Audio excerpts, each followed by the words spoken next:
Assalamualaikum warahmatullahi wabarakatuh.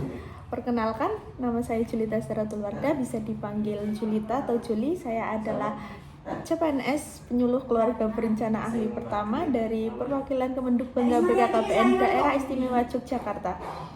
Di sini saya akan menjelaskan atau menceritakan pengalaman saya terkait pembelajaran sinkronus dan asinkronus agenda 2 pada hari kelima dan keenam. Semoga cerita kali ini tidak membosankan.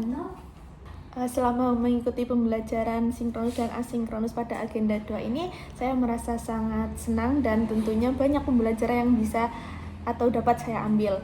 Karena pada kesempatan kali ini kita belajar tentang nilai-nilai ASN berakhlak, di mana nilai itu adalah nilai akuntabel, kompeten, harmonis, loyal, adaptif, dan kolaboratif yang bisa dan akan menjadi pedoman kita dalam menjalankan tugas atau pekerjaan sehari-hari. Ditambah dengan coach kita pada kelas saat itu adalah Bapak Munawar.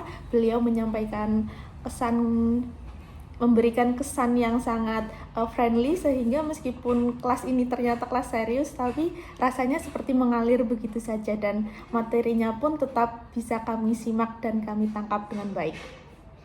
Lalu untuk tantangan selama saya mengikuti pembelajaran agenda 2 kali ini, itu mungkin terkait dengan mengatur waktu, manajemen waktu, di mana terkadang karena saya adalah seorang penyuluh KB di lapangan, terkadang saya harus membagi waktu dan menyediakan waktu, tetap harus melayani kader dan melakukan kegiatan-kegiatan lapangan yang lainnya. Jadi meskipun terbagi antara tugas latsar ini, tapi juga di lapangan terkait kewajiban dan tanggung jawab saya juga harus tetap berjalan. Terkait hal paling berkesan selama pembelajaran ini, yaitu saat coach memberikan contoh nyata terkait penerapan nilai berakhlak dalam kehidupan sehari-hari, terutama sebagai seorang ASN.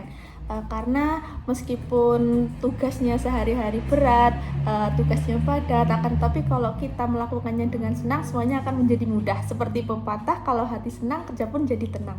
Untuk rencana penerapan nilai berakhlak yang akan saya lakukan ke depannya, yang pertama terkait tentang berorientasi pelayanan, saya akan berusaha untuk mengutamakan kepentingan masyarakat di atas kepentingan pribadi saya, khususnya dalam melayani kader dan melayani masyarakat terkait tentang program keluarga berencana. Lalu untuk sikap akuntabel, di sini saya akan menjaga integritas dan kejujuran saya dalam setiap melakukan pelaporan kegiatan. Lalu untuk yang kompeten dan adaptif, saya akan terus belajar dan berusaha untuk menyesuaikan kegiatan dengan perubahan yang ada di saat ini, termasuk dengan pemanfaatan teknologi seperti pemanfaatan media sosial atau software-software lain yang mungkin sekiranya dapat dibutuhkan di masa mendatang.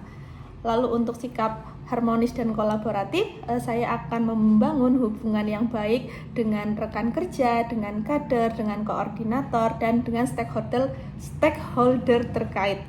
Tetapi juga membangun kerjasama supaya semuanya bisa berjalan berdampingan.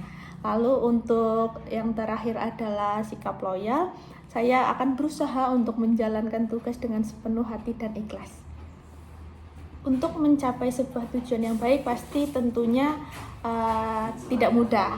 Untuk menjalani proses kegiatan agenda 2 ini juga saya memiliki tantangan tersendiri. Tapi tantangan yang paling saya rasakan itu tentang terkait keterbatasan waktu yang ada, deadline yang ada, dengan banyaknya tugas yang harus saya lakukan. Akan tetapi saya berusaha menyiasati tantangan tersebut dengan cara saya, yaitu seperti dengan mengatur manajemen prioritas waktu dengan membuat list-list prioritas, lalu ada dengan menjaga komunikasi dan kerjasama yang baik dengan rekan kerja. Semangat juga harus tetap ada, karena ketika kegiatan tidak dilakukan dengan semangat, semuanya juga pasti akan jadi tidak beres, rasanya tidak senang, seperti itu. Demikian cerita yang bisa saya sampaikan, pengalaman, refleksi. Ya, semoga apa yang telah saya sampaikan atau saya dapatkan kali ini bisa bermanfaat untuk tentunya diri saya sendiri dan untuk masyarakat, karena saya melayani masyarakat secara langsung. Terkait pertanyaan-pertanyaan yang mungkin akan disampaikan, bisa langsung WhatsApp saja atau DM saya. Akan tetapi kalau bertanya kapan naik pangkat, sepertinya belum bisa karena saya juga masih CPNS. Seperti itu. Terima kasih, semoga apa yang saya ceritakan kali ini bisa tersampaikan dengan baik. Wassalamualaikum warahmatullahi wabarakatuh.